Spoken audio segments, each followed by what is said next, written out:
Hello and welcome to another Tonalist Landscape Oil Painting demonstration. This is your painter in residence, M. Francis McCarthy, and welcome as well to day 29 of the Past Masters Series Volume 2.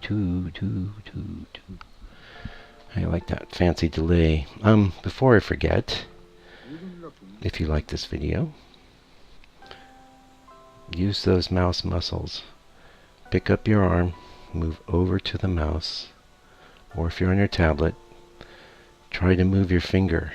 If you can, just bend it a little bit and then move it, and then tap on the thumbs up. That lets other people know that are visiting YouTube, mostly YouTube. This is also on my blog. Sometimes I put these on Facebook, but yeah, I usually upload those directly. Also, this is going to be in my store. Yay! And there'll be a link to that underneath the video, so you can go ahead and check that out if you're interested. Every painting comes with a 100% money-back guarantee.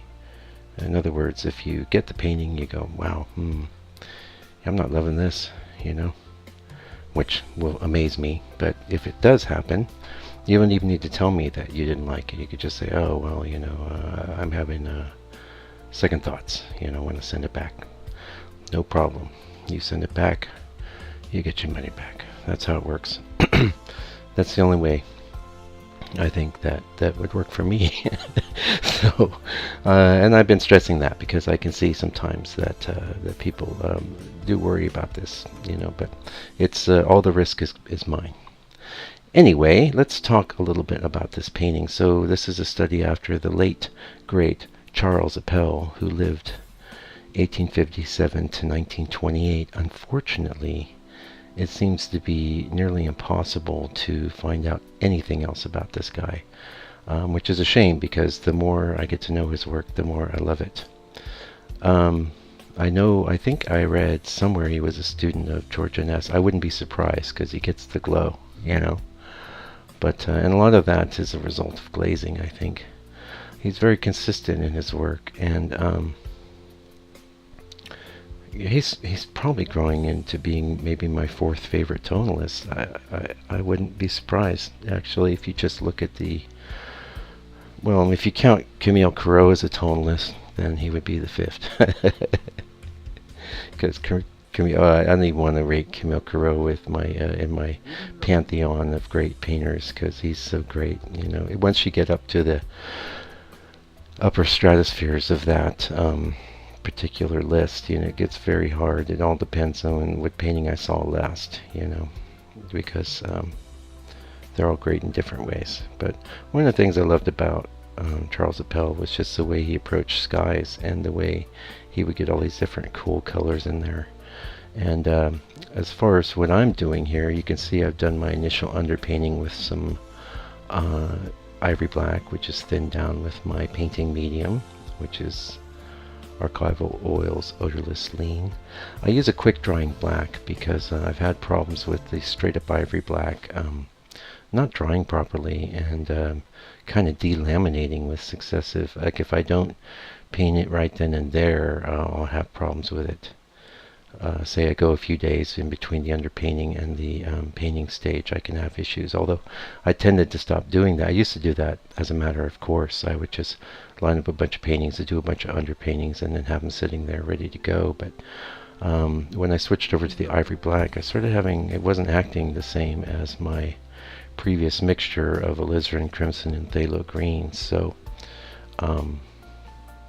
which had no problems with drying. The black would do some weird things. I ran into some real odd things and had to basically save a few paintings. And you know, what was sad was those paintings looked better at one point. You know, I was able to save them, but as I mentioned in an earlier video, when you overwork things, you lose that fresh quality, and once that's gone, it's gone. Yeah, the painting might still be good, but you'll know what's missing, and what's missing is that fresh immediacy, which I'm really into. And I'm not into it to the point where I won't refine things, but I am into it for sure. I don't like to belabor things. Funny enough, when I was an illustrator, I used to overwork everything. That's just all the guys I loved were super detailed, and that's what I was into as well. Anyway, so you can see I painted in the sky. I'm working with some cobalt blue, probably with a little bit of phthalo blue, some Mike's gray, which would be a mixture of titanium white and black, just to give me kind of a 50% gray. I'll introduce that into various tones. I like his purplish mauve tones. Actually, I better open this up on my desktop here so I can actually see what the oh yeah, so mine's a bit brighter than, now I did I keep trying every time an Appel comes up. I keep trying to get some more biographical information about him. One day it'll be there when I'm searching, but I can tell you that his original painting was titled Landscape 1926, so he's at the very outside edge of tonalism. And the size was 17.5 by 39.5 inches, so quite large.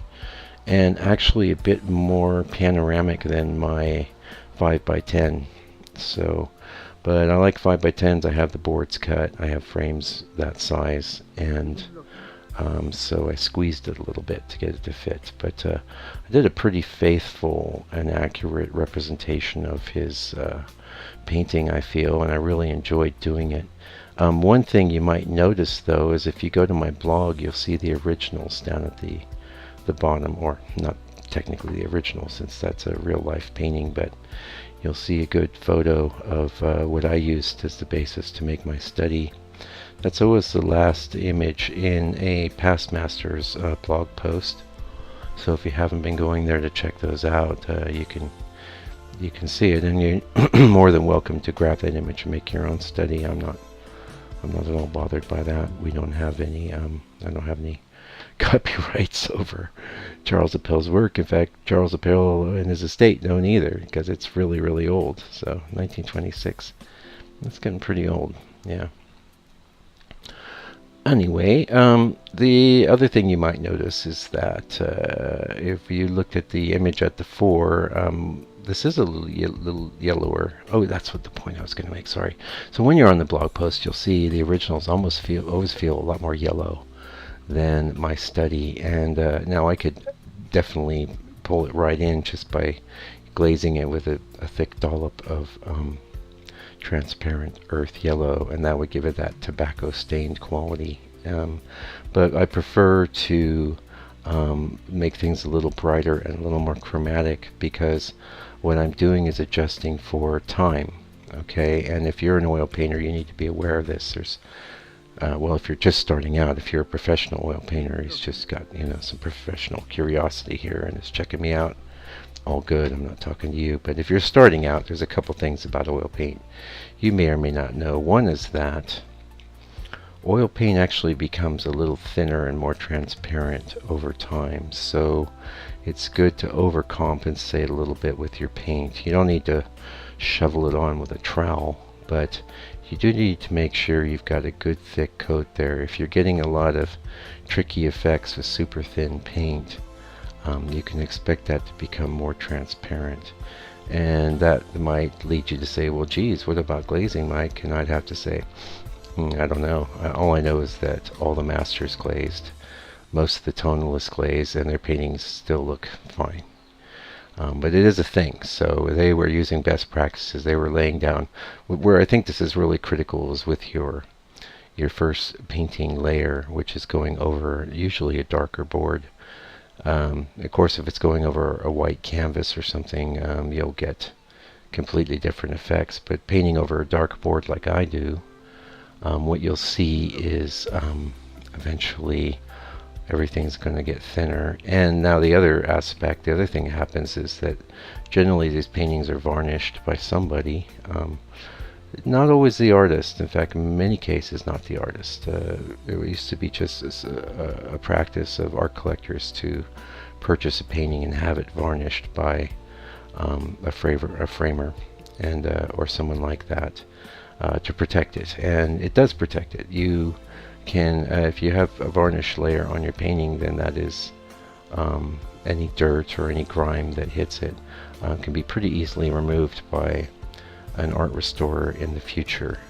The reason I don't personally varnish is because too many times have I seen something that needed to be addressed in a painting.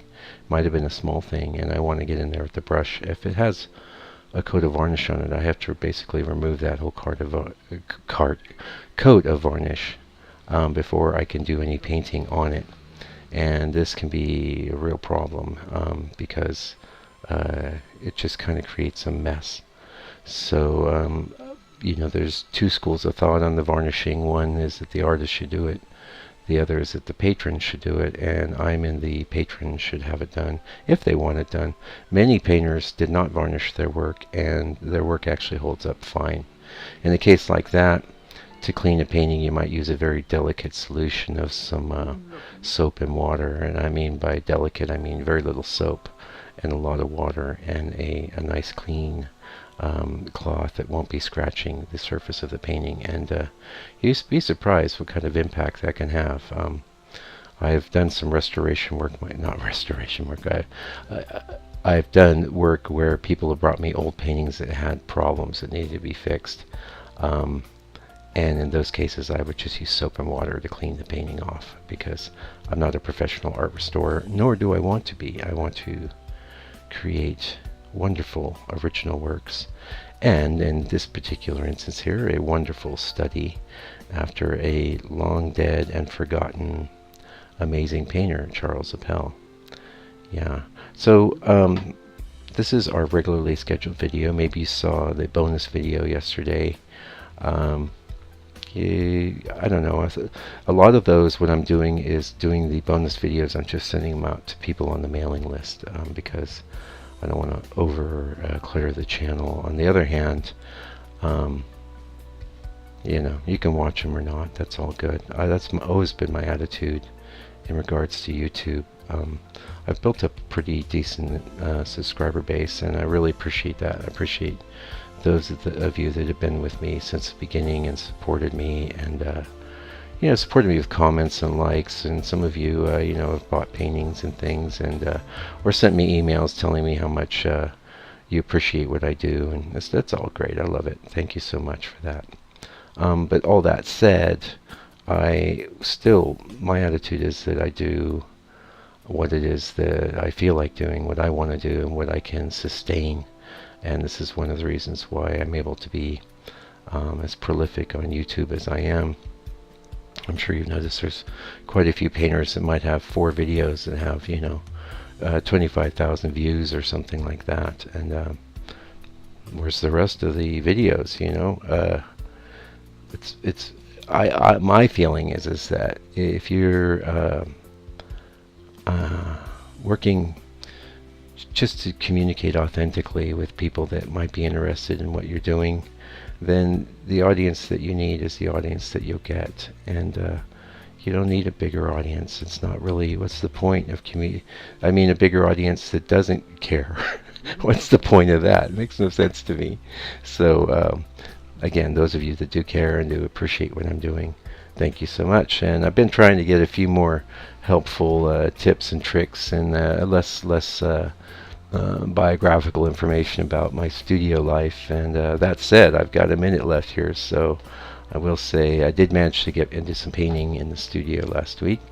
Did a few, and this is after many weeks of just concentrating on the business aspects of my painting business, which I can't say I enjoy, but on one side I do. I think I enjoyed it from an intellectual standpoint, and I am starting to realize, and if you're a painter just starting out, you can maybe benefit from some of my wisdom here.